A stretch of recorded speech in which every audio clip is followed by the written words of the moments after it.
नमस्कार, स्वागत है चर्चा में। मैं हूं अश्विनी कुमार मिश्र। केंद्रीय स्वास्थ्य मंत्रालय ने शुक्रवार यानी 29 मई को राष्ट्रीय परिवार स्वास्थ्य सर्वेक्षण के छठे चरण की रिपोर्ट को जारी किया और इसमें देश में स्वास्थ्य सुधार को लेकर किए जा रहे प्रयासों के बेहद सकारात्मक परिणाम दिखते हैं। गत एक दशक में व्यापक स्तर पर किए गए अनेक नीतिगत सुधारों का असर अब साफ तरीके से जमीन पर दिख रहा है और इसके परिणामों स्वरूप मातृ एवं शिशु स्वास्थ्य में पिछले के दशक की तुलना में आशातीत सुधार देखने को मिल रहा है। छठे राष्ट्रीय परिवार स्वास्थ्य सर्वेक्षण में जनसंख्या, स्वास्थ्य, पोषण, परिवार कल्याण संकेतकों पर अनेक महत्वपूर्ण जानकारियां हासिल की गई और इसके लिए 715 जिलों के लगभग 6.79 लाख परिवारों को कवर किया गया, यानी कि 6,80,000 के आसपास परिवारों को कवर किया गया। रिपोर्ट के मुताबिक मातृ एवं शिशु स्वास्थ्य, टीकाकरण और पोषण के क्षेत्र में भारत ने महत्वपूर्ण उपलब्धियां हासिल की हैं। देश में संस्थागत प्रसव बढ़कर 90.6% हो गया है। गर्भवती महिलाओं की प्रसव पूर्व जांच यानी ANC कवरेज 95.9% तक पहुंच गई है, यानी कि 100% से महज 4.5% कम। बच्चों में टीकाकरण में सुधार दर्ज किया गया है और 12 से 23 महीने के आयु वर्ग के 96% से अधिक बच्चों को कम से कम एक टीका जरूर लगाया गया है और पूर्ण टीकाकरण कवरेज बढ़कर 87.1% हो गया है। रिपोर्ट के मुताबिक 95.6% बच्चों को टीके सरकारी स्वास्थ्य संस्थानों के माध्यम से लगाए गए, जो सार्वजनिक स्वास्थ्य प्रणाली पर बढ़ते भरोसे को दर्शाता है। NFHS 6 यानी राष्ट्रीय परिवार स्वास्थ्य सर्वेक्षण 6 के निष्कर्ष बताते हैं कि स्वास्थ्य सेवाओं के विस्तार, आयुष्मान भारत जैसी योजनाओं और मजबूत टीकाकरण अभियान के चलते देश में स्वास्थ्य परिणामों में लगातार सुधार हो रहा है। आंकड़े बताते हैं कि माताओं को प्रसव पूर्व और बाद की सेहत में सुधार हुआ है, लाखों बच्चों के पोषण में सुधार हुआ है और कुपोषण, डायरिया और शिशु मृत्यु दर में कमी आई है। कुपोषण, डायरिया घटे हैं, शिशु मृत्यु दर घटा है। माताएं एवं नवजात शिशु के सेहत में सुधार यानी स्वस्थ भारत, सबल भारत की दिशा में बेहद महत्वपूर्ण कदम। अगले आधे घंटे में इसी विषय पर हम चर्चा करेंगे और जानेंगे विशेषज्ञों की राय भी।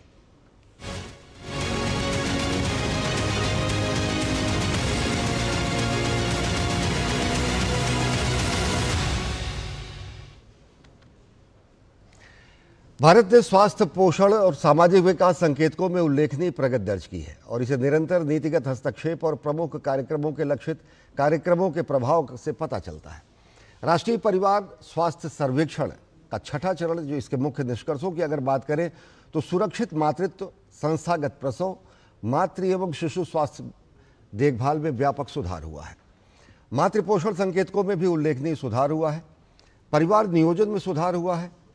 बाल टीकाकरण में केहर आशातीत परिवर्तन हुआ और काफ़ी स्वास्थ्य का ये जो टीकाकरण का जो कवरेज है वो काफ़ी कुछ बढ़ा है। स्वास्थ्य संरक्षण, स्वास्थ्य सेवाओं का विस्तार हुआ है और इन सब का असर अगर देखें तो समावेशी रूप में महिला सशक्तिकरण और वित्तीय समावेशन पर भी पड़ा है। यानी कि राष्ट्रीय परिवार स्वास्थ्य सर्वेक्षण के छठे चरण की रिपोर्ट ये बताती है कि स्वास्थ्य और सामाजिक क्षेत्रों में कार्यक्रम कार्यान्वयन, नीतिगत निर्माण और अनेक महत्वपूर्ण साक्ष्य बताते हैं कि स्वास्थ्य कवरेज और साथ ही साथ मातृ एवं शिशु कल्याण में बेहद उल्लेखनीय सुधार हुआ है। इसी विषय पर अगले आधे घंटे में हम चर्चा करेंगे। हमारे साथ दो खास मेहमान हैं। हमारे साथ बेहद खास मेहमान स्टूडियो में जुड़े हुए हैं। हमारे साथ हैं डॉक्टर NK अरोरा जी, जो चीफ साइंटिस्ट हैं इनक्लिन और साथ ही साथ प्रेसिडेंट हैं एम्स बिलासपुर में। बहुत बहुत स्वागत है डॉक्टर NK अरोरा साहब आपका स्टूडियो में। और हमारे साथ जुड़ चुके हैं मदन मोहन जायरा जी, जो कि स्वास्थ्य संबंधी क्षेत्र के बेहद प्रसिद्ध पत्रकार हैं और साथ ही साथ स्वास्थ्य मामलों के जानकार भी हैं। दोनों खास मेहमानों का स्वागत है। सबसे पहले डॉक्टर NK अरोरा साहब, आपसे जानेंगे कि ये जो रिजल्ट आए हैं, ये जो निष्कर्ष आए हैं या जो रिपोर्ट आई है राष्ट्रीय परिवार स्वास्थ्य सर्वेक्षण की, चाहे माता के स्वास्थ्य की बात करें या फिर नवजात शिशुओं की, किस रूप में देखते हैं कि ये कितना पिछले एक दशक के मुकाबले कितना और सकारात्मक और उल्लेखनीय? अश्विनी, धन्यवाद आमंत्रित करने के लिए। मैं यहाँ पर एक गर्व के साथ कह सकता हूँ, पिछले 10-12 साल में स्वास्थ्य सेवाओं में, स्वास्थ्य क्षेत्र में जो आमूल परिवर्तन हुए हैं, वो आपने एक शब्द यूज़ किया, आशातीत, यानी बियॉन्ड एक्सपेक्टेशन थे। क्योंकि एक तरफ तो स्वास्थ्य में इन्वेस्टमेंट बढ़ा और साथ ही साथ जो नेतृत्व था उसमें एक मैं कहूँगा कि उसमें बेहतरी आई है, क्योंकि स्वास्थ्य की तरफ ये हम सब लोगों ने जाना और ख़ास तौर पे कोविड महामारी के दौरान कि स्वास्थ्य और विकास एक ही सिक्के के दो पहलू हैं। अगर हमारे पूरी पॉपुलेशन की, हमारे जन जन की स्वास्थ्य अगर ठीक नहीं है तो विकास की जो पूरी गति है वो धीमी हो जाती है या रुक जाती है जी। और इस तरीके से अगर हम देखते हैं तो पिछले 10-12 साल में आपने टीकाकरण के बारे में बताया, 2013-14 में कुल 63% बच्चों को पूर्णतः टीका मिल रहा था और आज आपने बताया 88%। यानी कि और एक और बहुत महत्वपूर्ण चीज़ बताई कि 96% बच्चे ऐसे हैं कि जिनको कम से कम एक टीका मिला जरूर लगा है। यानी कि इसका मतलब ये है कि मेरी स्वास्थ्य सेवाएं इस देश के हर कोने में, चाहे वो कहीं पे भी हो, चाहे मुश्किल के क्षेत्र हों, चाहे पहाड़ हों, चाहे नदियों के बीच में पहुंचने की परेशानी हो। और मैं यहाँ पर ये भी बताना चाहूँगा कि हमारा जो टीकाकरण कार्यक्रम है सारी दुनिया में इसको नोटिस किया गया है कि भारत एक इतना हेट्रोजेनस जोग्राफिकली, कल्चरली, सोशली है, उसके बावजूद हम वहाँ तक पहुँचे। और साथ ही साथ कोई भी हम इस देश में जो एक कोई भी राष्ट्रीय कार्यक्रम ले लें, नॉन हेल्थ भी, कोई भी पब्लिक प्रोग्राम ले लें, किसी का भी इतना कवरेज या इतनी पहुंच 96% तक नहीं है नहीं होती टीकाकरण। ये बहुत बड़ा, एक बहुत उत्साहजनक ये आंकड़े हैं। मदन मोहन जयरा जी, आपसे जानना चाहेंगे जिस तरीके से एक नीतिगत परिवर्तन हुआ, जिस तरीके से अगर देखें तो चाहे आयुष्मान भारत योजना हो या फिर अन्य, मुझे वो दिन याद है जब लाल किले से प्रधानमंत्री नरेंद्र मोदी ने शौचालय के निर्माण की बात कही थी। वो हाइजीन से जुड़ा ही नहीं था, स्वास्थ्य से भी जुड़ा था और उसका अलग अलग तरीके से लोगों ने रूपांतरण किया, बहुत सारे लोगों ने उपहास भी उड़ाया। किस तरीके से देखते हैं कि जो ज़मीनी सोच, ज़मीन की जो सच्चाई है उससे नीतियाँ बनी और उससे नीतियों का आज कहीं ना कहीं ज़मीनी स्तर पर सकारात्मक परिवर्तन दिखता है, चाहे प्रसव पूर्व सुविधाओं की बात हो या प्रसव संस्थागत प्रसव में इजाफे की बात हो। ये एक ज़माने में कहीं ना कहीं कहना नहीं चाहिए, ग्रामीण क्षेत्रों में संस्थागत प्रसव एक बहुत दूर की कौड़ी हुआ करता था। आंकड़े बताते 95.6% से ज़्यादा ANC देखभाल प्राप्त हुई और संस्थागत प्रसव में भी लोगों का विश्वास और ज़्यादा बढ़ा। निश्चित रूप से अगर हम इन आंकड़ों को देखें, जो नतीजे कल आए हैं, तो दो चीज दर्शाते हैं। एक तो जनता की सोच बदली है, दूसरी जो सरकारी योजनाएं हैं उनके परिणाम जमीन पर उतर के दिखाई दे रहे हैं, साफ दिखाई दे रहे हैं। अगर मैं इन आंकड़ों के आलोक में देखें तो 4 योजनाएं हैं जो सीधे तौर पे दिखाती हैं कि उनका फायदा जनता तक पहुंचा है और उसके नतीजे ये आज सामने हैं। पहली बात ये करें हम जननी सुरक्षा योजना की, तो इस योजना के तहत अगर कोई महिला गर्भवती होती है तो उसको ये प्रेरित किया जाता है, आशा कार्यकर्ताओं के जरिए प्रेरित किया जाता है कि वो हॉस्पिटल में जाए, किसी संस्थागत स्वास्थ्य केंद्र पर जाए, वहां पर प्रसव कराए, तो उसको एक इंसेंटिव दिया जाता है उसकी देखभाल के लिए, बच्चे की देखभाल के लिए और स्वयं मदर की देखभाल के लिए। तो एक तो जननी सुरक्षा योजना जमीन पर उतरी और ये योजना काफी समय से चल रही है और इस योजना के बहुत अच्छे नतीजे निकले हैं और आज उसी का नतीजा यह है कि 90% तक महिलाओं के प्रसव संस्थागत हो रहे हैं और 90% का मतलब है करीब करीब हम 100% के पास पहुंच ही गए हैं। दूसरी अगर योजना की बात करें तो प्रधानमंत्री मातृ वंदना योजना अगर हम बात करें तो इस योजना के तहत जो प्रसव होते हैं महिलाओं को महिला के स्वास्थ्य की देखभाल के लिए और शिशु की स्वास्थ्य की देखभाल के लिए बच्चे के जन्म पर एक बार 5,000 रुपए और अगर दूसरा बच्चा अगर लड़की है तो 6,000 रुपए की राशि मदद में दी जाती है ताकि बच्चे का जो देखभाल अगले 1-2 साल तक बेहतर तरीके से हो सके। इस योजना का फायदा भी बहुत सारे लोगों को मिला है और इस योजना ने या जननी सुरक्षा योजना ने महिलाओं को प्रेरित किया है कि वो संस्थागत प्रसव में जाएं और एंटीनेटल चेकअप भी कराएं। और हमारे पास हम अच्छी तरह जानते हैं कि आशा कार्यकर्ताओं की बहुत बड़ा नेटवर्क देश में है, हर गांव में है। कोई गांव, कोई कस्बा, कोई ऐसा शहर की कॉलोनी नहीं होगी जहां पर आशा कार्यकर्ताओं का आज नेटवर्क नहीं है और ये बहुत अच्छा काम कर रहे हैं। ये कोई स्वास्थ्य कार्यकर्ता देखा जाए तो नहीं है, लेकिन ये एक धुरी है स्वास्थ्य कार्यकर्ता के और जो बेनिफिशियरी है उसके बीच की एक धुरी है जो उसको अस्पताल तक ले जाने के लिए योजनाओं की जानकारी देते हैं, उसे प्रेरित करते हैं और जरूरत पड़ने पर उसके लिए एम्बुलेंस या कोई दूसरी व्यवस्था का भी इंतजाम करते हैं। तीसरी अगर योजना की बात करें, अगर हम वैक्सीनेशन की जैसे बात आई कि 96% बच्चों को कोई न कोई टीका लगा है और 87% तक बच्चों का टीकाकरण भारत में हो रहा है। तो इसमें भी हमारी जो देश की डिजिटल क्रांति है, तो आज जो बच्चे को टीका लगता है, एक बार अगर कोई बच्चा स्वास्थ्य केंद्र पर टीका लगाने जाता है तो उसको एक साइट पर डिजिटल तरीके से पंजीकृत कर दिया जाता है, जहां पर उसके परिजन का मोबाइल नंबर या उसका एड्रेस सारा दर्ज होता है। जी। ये उसी तरह से है जैसे कोविड का टीकाकरण देश में हुआ था। तो जैसे ही वो बच्चा एक टीका लगाता है, दूसरे टीके का नंबर आता है, उसके पास अपने आप एसएमएस चले जाता है। अगर वो एसएमएस पे रिस्पॉन्ड नहीं करता है तो उसे कॉल जाती है।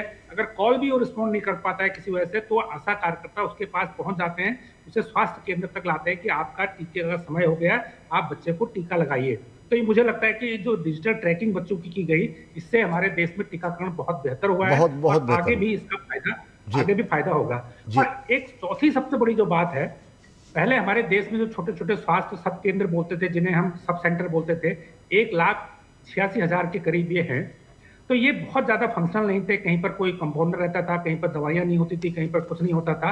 लेकिन पिछले 5-7 सालों में, 8-10 सालों में इनको आयुष्मान आरोग्य मंदिर के रूप में डेवलप किया गया और यहाँ पर बहुत सारे टेस्ट होने लग गए, बहुत सारे यहाँ पर ट्रीटमेंट होने लग गए, यहाँ पर रेगुलर डॉक्टरों की उपलब्धता होने लगी। जी, इसके जी, बाद ये मदन मोहन जी। स्वास्थ्य केंद्र इतने अच्छे फंक्शनल हुए कि लोगों को जो एक स्वास्थ्य केंद्र खाली दिखाई देता था, अब वहां पर उसको सुविधाएं भी मिलने लगी। वहां तो सुविधाएं स्वास्थ्य मिल रही। सुविधाओं की पहुंच लोगों तक बढ़ी है, एक्सेस बढ़ा है, और जिससे लोगों को लगा कि भाई हमें इसका फायदा उठाना चाहिए। हाँ, तो और उसका वो नतीजा एक्सेस आज भी समय कहीं में ना दिखाई कहीं दिया। सार्वभौमिकरण हुआ है सुविधाओं का। डॉक्टर एन के अरोड़ा बिल्कुल। साहब, जैसा कि मदन मोहन जी कह रहे हैं कि डिजिटल ट्रैकिंग या फिर बहुत सारी ऐसी नई तकनीकों का इस्तेमाल जिससे कि कोई बच्चा छूटे ना। और अभी कोविड के ज़माने में हमने देखा था कि अलग अलग तरीके से ऐप और अन्य चीज़ों को जोड़ा गया, ऑनलाइन डिजिटलाइजेशन और साथ ही साथ उसका एक मॉनिटरिंग, ये पूरा का पूरा कहीं ना कहीं नया तंत्र विकसित किया गया। आपने एक लंबा स्वास्थ्य सेवाओं में आपने दौर देखा होगा। ये जो नई तकनीकें हैं, नए तरीके से इसको हर आवश्यक बच्चे तक पहुँच सुनिश्चित करना, ये कैसे संभव हुआ और ये कितना लाभकारी हुआ और ये आंकड़ों में कैसे दिखता है? तो डिजिटलाइजेशन का जो एक मैं कहता हूं कि जो हमें विश्वास प्राप्त हुआ वो कोविड के दौरान हुआ। जी।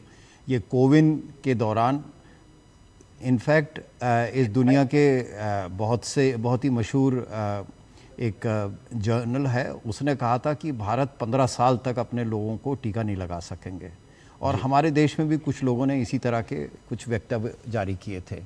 लेकिन मज़े की बात है कि 15 महीने में हम लोगों ने 100 करोड़ लोगों को टीके लगाए और कुल मिलाकर के कोविड के दौरान 2.28 अरब टीके लगाए गए। और दुनिया में सब लोगों को आश्चर्यचकित किया कि 18 साल से ऊपर वालों को एक टीका कोविड का 97% को लगा और दूसरा 2 टीके 94% को लगे। यानी आप कुछ समझ सकते हैं कि लोगों का विश्वास स्वास्थ्य सेवाओं में और साथ में जो डिलीवरी सिस्टम था, और ये केवल डिजिटल सिस्टम से मुमकिन हो सका। लेकिन साथ ही साथ ये हमें खाली ऊपर से दिखाई दे रहा है, पीछे से जो हो रहा था डिजिटलाइजेशन में कि मेरे आज भी उसको करा कि हर टीकाकरण केंद्र पे वैक्सीन अवेलेबल है कि नहीं है, तो वो उसका भी लगातार उसकी मॉनिटरिंग हो रही थी। साथ ही साथ टीका किसने लगाया, यानी कि अगर किसी टीकाकरण में आप अगर उपस्थित है और आपने टीका लगाया तो आपका नाम भी हमें मालूम है, जो सेंट्रल मॉनिटरिंग हो रही है। यानी कि एक ट्रांसपेरेंसी भी हुई और अकाउंटेबिलिटी भी हुई कि ढंग से किया गया कि नहीं किया गया। और यही कारण है कि आज जो हम टीकाकरण, अब उसको यूविन कहते हैं, हम कोविन को बढ़ा करके।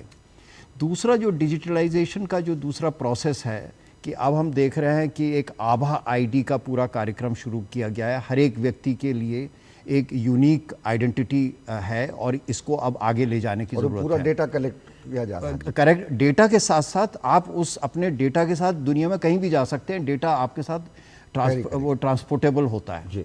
लेकिन मैं मदन मोहन जी की एक बात को और आगे ले जाना चाहता हूं कि जो आयुष्मान आरोग्य मंदिर, जिनको पहले सब सेंटर कहते थे या हेल्थ एंड वेलनेस सेंटर कहते हैं, जिसमें 12 सर्विसेज है, हम लोगों ने एक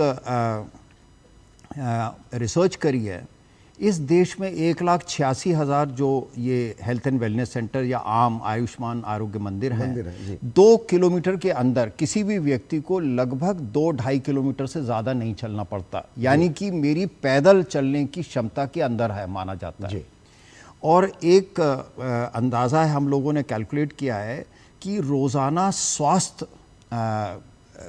ये फैसिलिटीज़ जो हैं, चाहे वो हेल्थ सब सेंटर्स हैं यानी आयुष्मान आरोग्य मंदिर हैं या पीएचसी हैं या सीएससी हैं, इन तीनों में रोज़ाना 50 लाख से लेकर 70 लाख लोग आते हैं स्वास्थ्य सेवाओं का लाभ उठाने के लिए। यानी कि लोगों में विश्वास हुआ। और किसी को भी आप बताएं, कई बार एक पूरे देश की आबादी इतनी नहीं होती जितनी 50 और 70 लाख रोज़ाना आते हैं।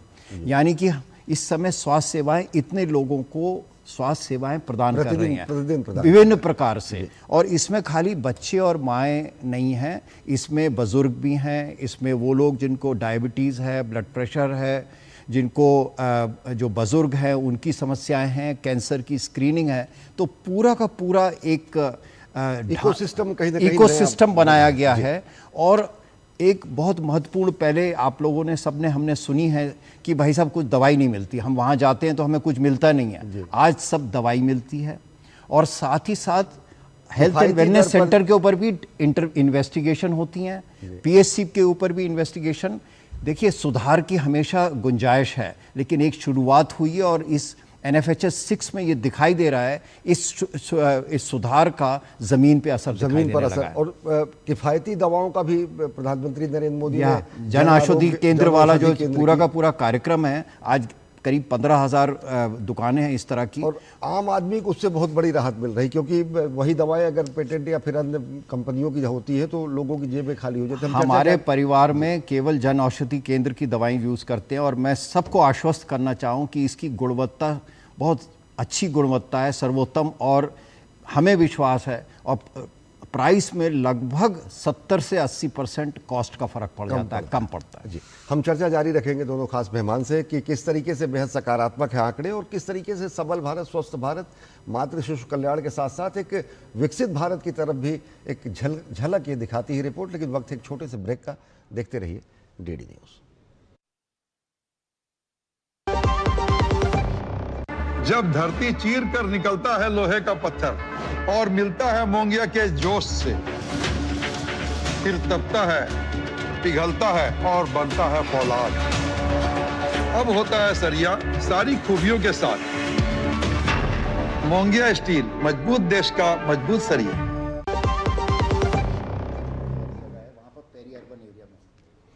तो ब्रेक के बाद आप सभी का स्वागत है। हम बात कर रहे हैं राष्ट्रीय स्वास्थ्य परिवार सर्वेक्षण के छठे रिपोर्ट की, और जिसमें बेहद सकारात्मक आंकड़े आए हैं। हमारे साथ दो खास मेहमान हैं। हमारे साथ है डॉक्टर NK अरोरा साहब, जो कि चीफ साइंटिस्ट इनक्लिन और साथ ही साथ प्रेसिडेंट एम्स बिलासपुर, और मदन मोहन जायरा जी, जो कि स्वास्थ्य मामलों के जानकार, वरिष्ठ पत्रकार हमारे साथ हैं। मदन मोहन जी, इससे पहले डॉक्टर साहब बता रहे थे कि किस तरीके से एक पूरा का पूरा नया इकोसिस्टम आया है स्वास्थ्य के। अगर देखें मातृ शिशु स्वास्थ्य के साथ साथ पोषण पे अगर हम आपसे जानना चाहेंगे कि पोषण में अगर देखें तो 5 वर्ष से कम आयु के बच्चों में बौनापन घटा है, और साथ ही साथ बौनेपन की संभावना, आशंका वो कम हुई है, और पतलापन या साफ तरीके से कहें कि कुपोषण जिसको कहते हैं, कुपोषण कहीं ना कहीं समाप्त होता दिख रहा। आंकड़े बताते हैं बेहद उसमें काफ़ी कमी दर्ज की गई है। 32.1 से 31.8 मामूली कमी है, लेकिन व्यापक स्तर पर अगर देखें तो कुपोषण की समस्या भी काफ़ी हद तक काबू में की जा रही।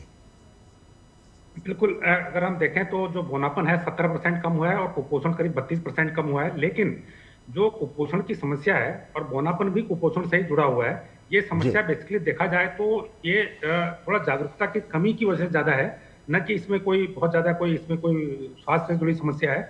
इसमें अगर हम थोड़ा सा जागरूक हों, और चाहे वो कोई बच्चा हो, शिशु हो, उसका परिवार के सदस्य हो, थोड़ी जागरूकता हो। और क्योंकि हमारे देश में आज किसी भी प्रकार के खाद्यान्न की कोई कमी नहीं है। 80 करोड़ से ज्यादा लोगों को निःशुल्क अनाज प्रदान सरकार की तरफ से किया जा रहा है। अनाज के अलावा हर क्षेत्र में, अगर देश के हम किसी भी हिस्से में जाते हैं तो लोकल स्तर पर सब्जियों की, फलों की भरमार है। हर एरिया में कोई न कोई फल होते हैं, कोई न कोई सब्जी होती है। और एक इसमें जो कमी नजर आ रही है कि एक जो पौष्टिक आहार एक बच्चे को लेना चाहिए या एक वयस्क को लेना चाहिए, उसमें हमने एक कमी देखी है, उसमें जागरूकता की कमी देखी है। उस कमी को दूर करने के लिए मुझे लगता है कि एक व्यापक अभियान चलाना चाहिए। भाई, अगर हम ये कहें कि कोई बच्चा कुपोषण का शिकार है या कोई व्यक्ति कुपोषण का शिकार है, तो वो सिर्फ इसलिए है क्योंकि उसको एक पौष्टिक आहार की उपलब्धता की कमी है। वो कमी क्यों है? सिर्फ जागरूकता की कमी से। हमारे देश में कोई कमी नहीं है। तो मुझे लगता है कि इस इशू को एड्रेस करने के लिए, बच्चों में कुपोषण के इशू को एड्रेस करने के लिए एक व्यापक जागरूकता अभियान चलाए जाने की जरूरत है, ताकि क्या खाना चाहिए, क्या नहीं खाना चाहिए, वो कैसा होना चाहिए। देखिए, जो कुपोषण की अगर हम समस्या देखें तो अगर हम 20 साल 25 साल पहले और जाएं तो बहुत ज्यादा थी। उसके बाद जब से स्कूल में मिड डे मील योजना आई, उससे काफी असर पड़ा। इसके बाद आंगनबाड़ी कार्यक्रम के जरिए जो उससे भी छोटे बच्चे थे, जो घर से और स्कूल के बीच के थे, तो उसका भी 2.5 साल 3 साल के बच्चे थे जो स्कूल में, हाँ, उनमें बहुत ज्यादा चेंज उससे देखा गया कि आंगनबाड़ी के जरिए उनको एक बेहतर पोषण मिला। उनमें आयरन की कमी थी, उनको फोलिक एसिड की टैबलेट और दूसरी चीजें दी गई, विटामिन की टैबलेट दी गई, तो उससे भी फायदा हुआ। पोषण 2 से इसमें और काफी सुधार हुआ है, जिसके नतीजे हमें देख रहे हैं पोषण 2 कार्यक्रम के नतीजे कि 32% तक की गिरावट पोषण में आई है।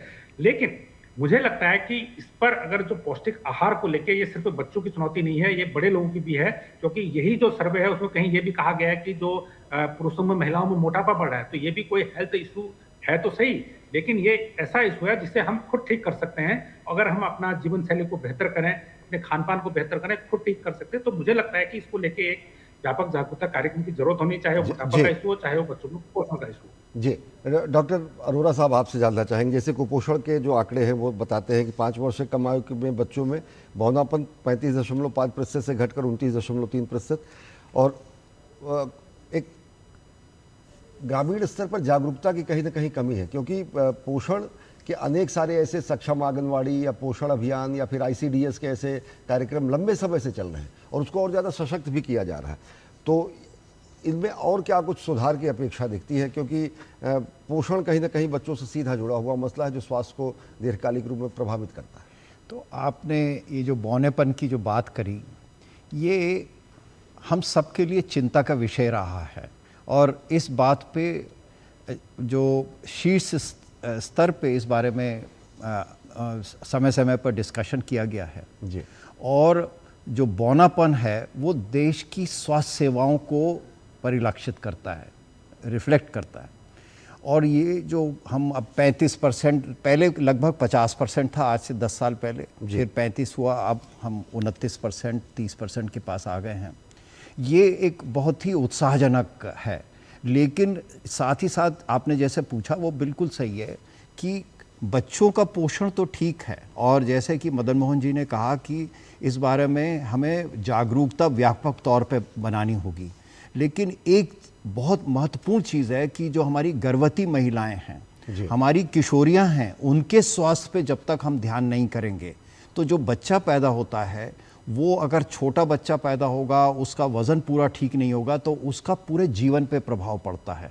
वो उसमें बौनापन भी रहता है, कुपोषण की भी लक्षण बने रहते हैं। और साथ ही साथ एक और बहुत चिंताजनक बात है कि जो बच्चा छोटा साइज़ में पैदा होता है, माँ के पेट पे उसको पूरा पोषण नहीं मिलता, तो आगे डायबिटीज़, ब्लड प्रेशर होने की संभावना कई गुना बढ़ जाती है। तो इसका मतलब ये है कि महिला का जो एक एम्पावरमेंट है, उसके स्वास्थ्य की देखभाल है, उसको प्रसव मतलब प्रेग्नेंट होने से पहले, प्री कंसेप्शन लेवल पे, गर्भवती होने से पहले उसके स्वास्थ्य की बहुत अच्छी देखभाल करने की ज़रूरत है।